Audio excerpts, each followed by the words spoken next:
दोस्तों आईपीएल 2025 का एक और रोमांचक मुकाबला सीएसके और मुंबई के बीच में खेला गया, जहां इस मुकाबले में सीएसके की ओर से ताबड़तोड़ बल्लेबाजी देखने को मिली, लेकिन फिर मुंबई की टीम ने बल्लेबाजी में कमाल किया। रोहित शर्मा और सूर्या कुमार यादव की तूफानी बल्लेबाजी और बुमराह की घातक गेंदबाजी के सामने सीएसके ने अपने घुटने टेक दिए। तो दोस्तों आज हम आपको इस वीडियो में बताएंगे इस रोमांचक मैच की पूरी हाइलाइट्स। तो ऐसे में आप इस वीडियो को अंत तक जरूर देखिएगा, और अगर आप भी मुंबई की जीत से खुश हैं तो आप इस वीडियो को एक लाइक जरूर कर लीजिएगा। दोस्तों आज का दिन आईपीएल फैंस के लिए किसी त्योहार से कम नहीं था। मौका था सीजन के 38वें मुकाबले का और आमना सामना था दो सबसे बड़ी और सबसे चर्चित फ्रेंचाइजियों का। स्टेडियम था वानखेड़े, जो हमेशा की तरह खचाखच भरा था, नीले और पीले रंग में रंगा हुआ। एक तरफ रोहित शर्मा और हार्दिक पांड्या की मुंबई इंडियंस, तो दूसरी ओर महेंद्र सिंह धोनी की छत्रछाया में खेलने वाली चेन्नई सुपर किंग्स। हर किसी की नजरें इसी मुकाबले पर टिकी थी, क्योंकि जब भी ये दो टीमें भिड़ती हैं मैदान पर आग लग जाती है। टॉस के वक्त स्टेडियम में सन्नाटा था, जैसे सबकी सांसें थम सी गई हों। हार्दिक पांड्या ने सिक्का उछाला और टॉस जीत लिया। बिना किसी हिचकिचाहट के उन्होंने गेंदबाजी का फैसला किया।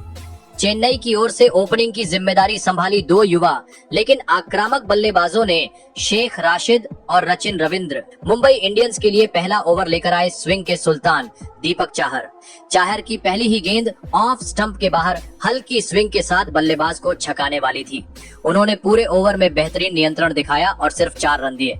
दूसरा ओवर आया ट्रेंट बोल्ट का और बोल्ट ने भी वहीं से शुरुआत की जहां से चाहर ने छोड़ा था।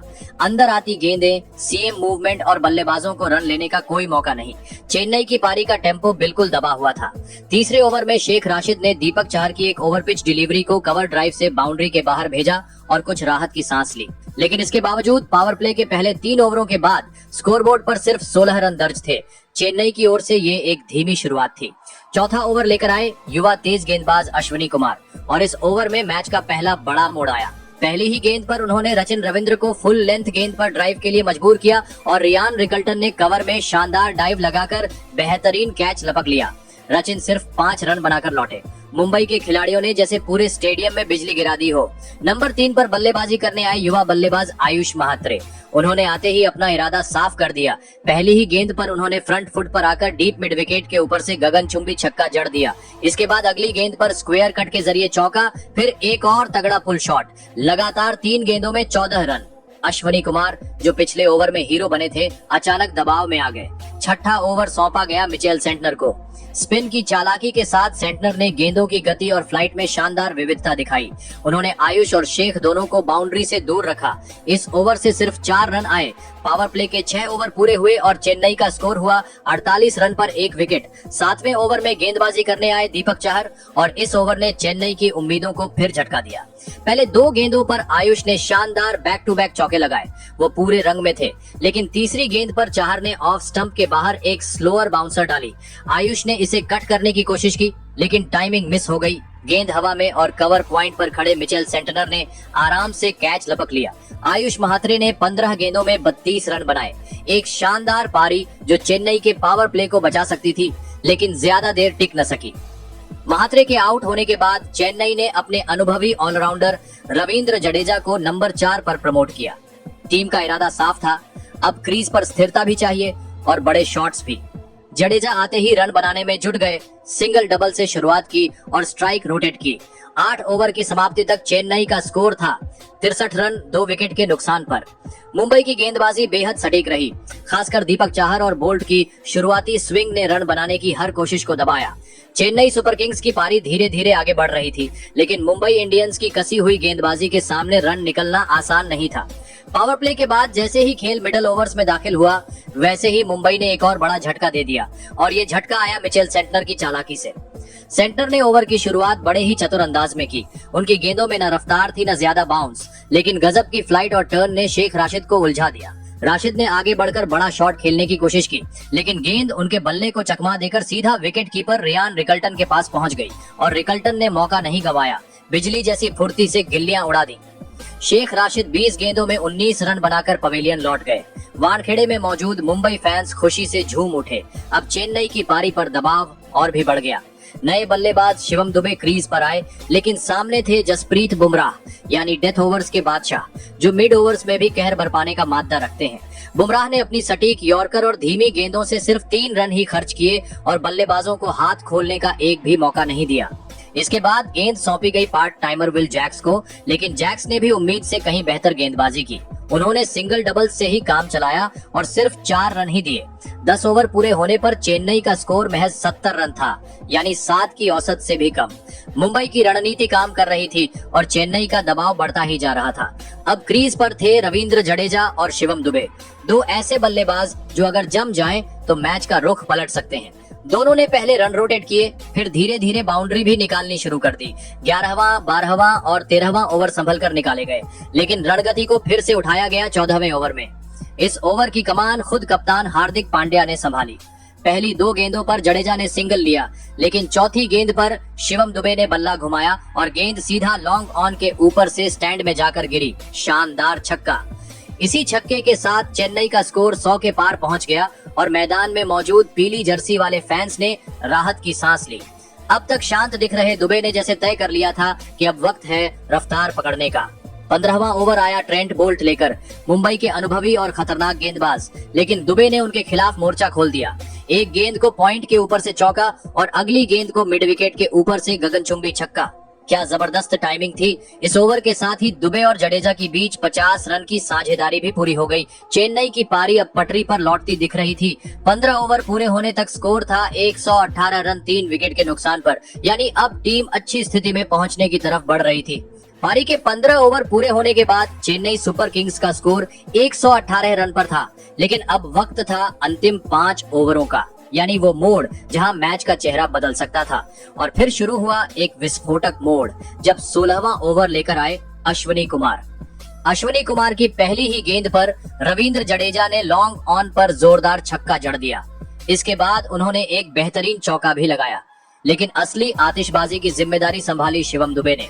दुबे ने लगातार 2 गेंदों पर 2 गगनचुंबी छक्के जड़े। गेंद स्टैंड्स में जाकर गुम हो गई और इसी ओवर में दुबे ने सिर्फ 30 गेंदों में अपनी तूफानी 50 भी पूरी कर ली। पूरा वानखेड़े दुबे दुबे के नारों से गूंज उठा। इस ओवर से कुल 24 रन आए, चेन्नई के लिए एक बड़ा मोमेंटम बूस्ट, लेकिन अगले ही ओवर में मुंबई ने वापसी की। जसप्रीत बुमराह एक बार फिर गेंद लेकर आए और अपनी क्लास दिखा दी। उन्होंने बेहद सटीक यॉर्कर और ऑफ कटर से बल्लेबाजों को बांध दिया। इसी ओवर में उन्होंने शिवम दुबे को बड़ी चतुराई से फंसाया। दुबे ने एक लूज शॉट खेला और गेंद सीधे विल जैक्स के हाथों में चली गई। दुबे ने 32 गेंदों पर 50 रन की शानदार पारी खेली, जिसमें 2 चौके और 3 दमदार छक्के शामिल थे। बुमराह ने इस ओवर में सिर्फ 3 रन दिए। उनकी वापसी ने चेन्नई के रन गति को रोक दिया। अब बल्लेबाजी करने क्रीज पर आए MS धोनी। पूरे स्टेडियम में धोनी धोनी की गूंज थी, लेकिन मिचेल सेंटनर ने अनुभवी कप्तान को खुलकर खेलने का मौका नहीं दिया। उन्होंने लेंथ और लाइन में कोई चूक नहीं की और इस ओवर से सिर्फ 6 रन ही आए। 19वां ओवर एक बार फिर बुमराह ने डाला। दूसरी गेंद पर जडेजा ने स्क्वायर लेग की दिशा में एक चौका जड़ा, लेकिन चौथी गेंद पर उन्होंने धोनी को एक धीमी गेंद से छका दिया। धोनी ने फ्लिक करने की कोशिश की, लेकिन तिलक वर्मा ने शानदार कैच लपक लिया। धोनी ने 6 गेंदों पर 4 रन बनाए। वहीं नए बल्लेबाज जेमी ओवर्टन ने आते ही पहली गेंद पर चौका जड़ दिया। आखिरी ओवर की जिम्मेदारी ट्रेंट बोल्ट को दी गई। जडेजा अब पूरे रंग में थे। उन्होंने इस ओवर में पहले एक चौका मारा और फिर लॉन्ग ऑन के ऊपर से शानदार छक्का जड़ा। इसी के साथ उन्होंने 35 गेंदों पर अपनी 50 पूरी कर ली, एक असली फिनिशर की तरह। इस ओवर से कुल 16 रन आए। 20 ओवरों के बाद चेन्नई सुपर किंग्स ने 5 विकेट के नुकसान पर 176 रन बनाए। जडेजा नाबाद 53 रन बनाकर लौटे, वहीं ओवर्टन 4 रन पर नाबाद रहे।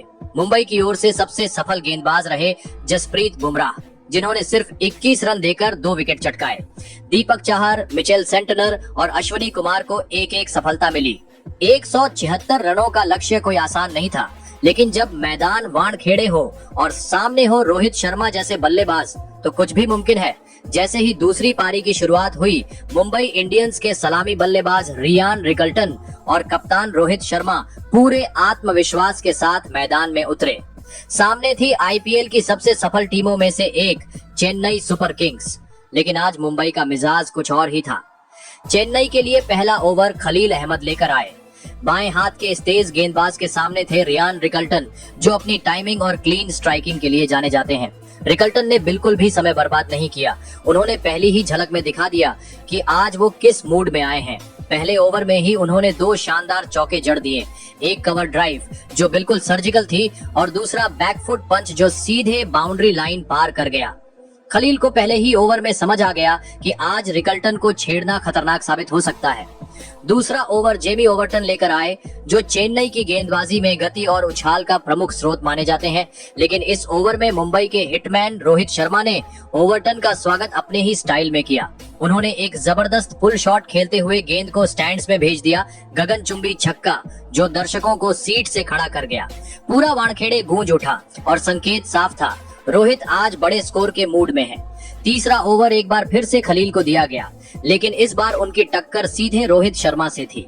रोहित ने पहले एक खूबसूरत इनसाइड आउट कवर ड्राइव के जरिए चौका जड़ा और फिर एक उठाकर मिड विकेट के ऊपर से बड़ा छक्का लगाया। खलील के लिए ये ओवर बहुत महंगा साबित हुआ। कुल 14 रन झटक लिए मुंबई ने। सिर्फ 3 ओवर में ही टीम का स्कोर 35 के पार पहुंच चुका था और रन रेट 11 से ऊपर चला गया था। चेन्नई के खेमे में हलचल थी और कप्तान सोच में पड़ चुके थे। चौथा ओवर लेकर आए अनुभवी रविचंद्रन अश्विन। अश्विन जानते थे कि अगर किसी को इस मुंबई की रफ्तार पर ब्रेक लगानी है तो वो वही है, और उन्होंने अपनी चतुराई से यही किया। ऑफ स्पिन, फ्लाइट और वेरिएशन का कमाल दिखाते हुए अश्विन ने इस ओवर में सिर्फ 3 रन दिए। उन्होंने रोहित और रिकल्टन को स्कोरिंग से रोका और साथ ही 1-2 मौके ऐसे भी बनाए जहां गेंद बल्ले का किनारा ले सकती थी। 5वें ओवर में जेमी ओवर्टन एक बार फिर गेंद लेकर आए, लेकिन पिछली बार की तरह इस बार भी रोहित और रिकल्टन दोनों ने कोई रहम नहीं दिखाया। पहले रिकल्टन ने मिड ऑन के ऊपर से एक जबरदस्त छक्का उड़ाया और उसके ठीक बाद रोहित शर्मा ने लॉन्ग ऑन के ऊपर से एक शॉट खेला जो दर्शकों के बीच जाकर गिरा। ओवर्टन एक बार फिर निशाने पर थे और मुंबई का स्कोर 50 रन के पार जा पहुंचा। वानखेड़े में हर चौके छक्के पर शोर और जयकारों की गूंज सुनाई देने लगी थी। छठा ओवर फिर से अश्विन को दिया गया और एक बार फिर उन्होंने उम्मीदों पर खरा उतरते हुए अपनी सटीक लाइन और लेंथ से सिर्फ 6 रन दिए। उन्होंने धीमी गेंदों से बल्लेबाजों की लय तोड़ी, लेकिन स्कोरबोर्ड अब भी तेजी से ऊपर चढ़ रहा था। पावर प्ले के खत्म होने तक मुंबई इंडियंस ने बिना किसी नुकसान के 62 रन बना लिए थे। 6 ओवर में 62 रन और दोनों सलामी बल्लेबाज सेट। ये शुरुआत किसी सपने से कम नहीं थी मुंबई के लिए। जहां चेन्नई की टीम पावर प्ले में संघर्ष करती दिखी थी, वहीं मुंबई ने पूरे दबदबे के साथ रन बटोरे। 7वां ओवर जैसे ही शुरू हुआ, चेन्नई के कप्तान ने गेंद थमाई जडेजा को। अनुभव, विविधता और दबाव में प्रदर्शन करने की काबिलियत, ये सब जडेजा को खास बनाते हैं और उन्होंने दिखाया कि वो क्यों इतने भरोसेमंद गेंदबाज हैं। इस ओवर की चौथी गेंद पर रियान रिकल्टन ने एक्स्ट्रा कवर की दिशा में एक बड़ा शॉट खेलने की कोशिश की, लेकिन टाइमिंग में थोड़ा सा चूक हो गया। गेंद हवा में ऊंची गई और फील्डर आयुष महात्रे ने बिल्कुल सटीक कैच पकड़ लिया। रिकल्टन, जिन्होंने 19 गेंदों पर 24 रन बनाए थे, अच्छे टच में लग रहे थे, लेकिन बड़ा शॉट खेलने की कोशिश में वो अपना विकेट गंवा बैठे। चेन्नई के खेमे में पहली राहत की सांस ली गई, मगर मुंबई की गहराई और अनुभव को देखते हुए ये राहत ज्यादा देर टिकने वाली नहीं थी। रिकल्टन के आउट होते ही मैदान पर आए सूर्या कुमार यादव। स्टेडियम में एक अलग ही ऊर्जा दौड़ गई, क्योंकि सूर्या का आना यानी कुछ बेहद खास देखने का मौका। वहीं दूसरी छोर पर रोहित शर्मा अभी भी स्ट्राइक पर थे और पूरे रंग में नजर आ रहे थे। जडेजा के ओवर की आखिरी गेंद पर रोहित ने एक शॉट खेला जो सीधा दर्शकों के बीच जाकर गिरा। एक शानदार छक्का। गेंदबाज पर दबाव और बल्लेबाज की मंशा दोनों साफ थे। अब 9वां ओवर और गेंदबाज फिर से जडेजा ही थे, लेकिन इस बार सामना कर रहे थे सूर्या कुमार यादव। पहली ही गेंद पर उन्होंने कदमों का इस्तेमाल करते हुए गेंद को लॉन्ग ऑन के ऊपर से स्टैंड्स में भेज दिया। एक खूबसूरत छक्का। उसके बाद अगली ही गेंद पर सूर्या ने रिवर्स स्वीप खेलते हुए चौका जड़ दिया। 2 गेंदों में 10 रन और फिर 2 रन दौड़कर भी बनाए। कुल मिलाकर जडेजा के इस ओवर से मुंबई ने 12 रन बटोर लिए। रोहित और सूर्या दोनों अब अपने पूरे लय में थे। रन गति 9 के पार और बाउंड्री हर ओवर में। चेन्नई के गेंदबाजों पर दबाव साफ दिखने लगा था। तभी 10वां ओवर लेकर आए बाएं हाथ के स्पिनर नूर अहमद, जो अपनी कसी हुई लाइन और लेंथ के लिए मशहूर हैं। नूर ने शानदार शुरुआत की। उन्होंने रोहित और सूर्या दोनों को बड़े शॉट्स से रोका और इस ओवर में सिर्फ 5 रन दिए। नूर का ये ओवर चेन्नई के लिए बेहद अहम था, क्योंकि अगर यही रन गति बनी रहती तो मुंबई 17-18 ओवर में ही लक्ष्य हासिल कर सकती थी। इस ओवर के बाद 10 ओवर पूरे हो चुके थे और स्कोरबोर्ड पर 93 रन टंगे थे, सिर्फ 1 विकेट के नुकसान पर। 11वां ओवर लेकर आए थे जडेजा। जिनसे उम्मीद थी कि वो फिर से कोई ब्रेक थ्रू दिलाएंगे। लेकिन सूर्या कुछ और ही सोचकर आए थे। पहली ही गेंद पर उन्होंने कदमों का इस्तेमाल करते हुए लॉन्ग ऑन के ऊपर से एक शानदार छक्का लगाया। फिर अगली ही गेंद पर उन्होंने कवर के ऊपर से एक क्लासिक चौका ठोक दिया। स्टेडियम में शोर गूंज उठा। मुंबई का स्कोर 100 के पार जा चुका था और चेन्नई की मुश्किलें अब और गहरी हो चुकी थीं। 12वें ओवर की शुरुआत हुई और सबकी निगाहें रोहित शर्मा पर टिक गईं, क्योंकि वो अपने अर्धशतक के करीब थे और आखिरकार वो पल भी आया। 33 गेंदों में 50 रन पूरे वानखेड़े स्टेडियम ने तालियों और शोरगुल से इस उपलब्धि का स्वागत किया। ये इस सीजन का रोहित का पहला अर्धशतक था और वो भी ऐसे समय पर जब टीम को सबसे ज्यादा जरूरत थी। उनकी पारी में वो पुराना हिटमैन वाला अंदाज लौटता नजर आया। क्लास, टाइमिंग और अटैक। 13वें ओवर में गेंदबाजी के लिए फिर से आए नूर अहमद, लेकिन इस बार सूर्या ने उन्हें बिल्कुल भी नहीं बख्शा। पहले, दूसरी और तीसरी गेंद तीनों पर बैक टू बैक चौके। दर्शकों को अपनी आंखों पर यकीन नहीं हो रहा था। सूर्या की टाइमिंग और एंगल खेलना ऐसा लग रहा था मानो गेंद उनके बल्ले पर खींचकर जा रही हो। अब मुंबई का स्कोर 130 के पार पहुंच चुका था और सीएसके के कप्तान के चेहरे पर चिंता की लकीरें गहरी होती जा रही थी।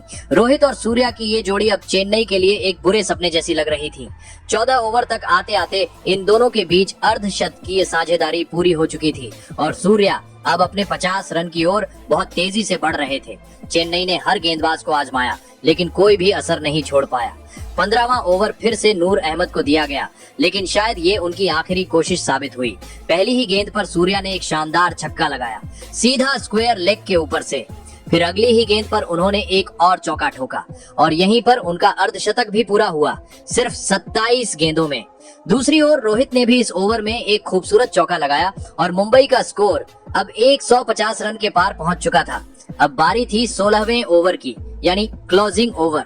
गेंदबाजी करने आए मथीशा पथिराना, जो यॉर्कर स्पेशलिस्ट माने जाते हैं, लेकिन जब सामने सूर्या और रोहित जैसा फॉर्म हो तो किसी भी गेंदबाज की चुनौती आसान नहीं होती। ओवर की शुरुआत ही अटैक से हुई। रोहित ने पथिराना की धीमी गेंद पर मिड विकेट के ऊपर से गगनचुंबी छक्का जड़ दिया और फिर सूर्या ने भी कमाल कर दिया। तीसरी और चौथी गेंद पर लगातार 2 छक्के लगाकर मैच का पटाक्षेप कर दिया। 16वें ओवर की चौथी गेंद पर ही मुंबई इंडियंस ने 177 रन का टारगेट चेज कर लिया और वो भी महज 16 ओवरों में और इन 9 विकेट शेष रहते। ये किसी वर्चस्व से कम नहीं था। रोहित शर्मा ने 45 गेंदों में नाबाद 76 रन बनाए, जिसमें 7 चौके और 3 छक्के शामिल थे। वहीं सूर्य कुमार यादव ने महज 30 गेंदों में 68 रन ठोके, 7 चौके और 4 छक्के के साथ। अब सवाल उठता है, आखिर इस जीत का हीरो कौन? क्या ये रोहित शर्मा थे या फिर सूर्या?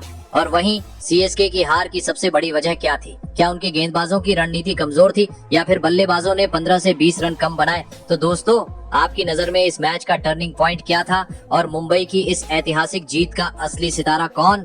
अपनी राय कमेंट्स में जरूर शेयर कीजिएगा।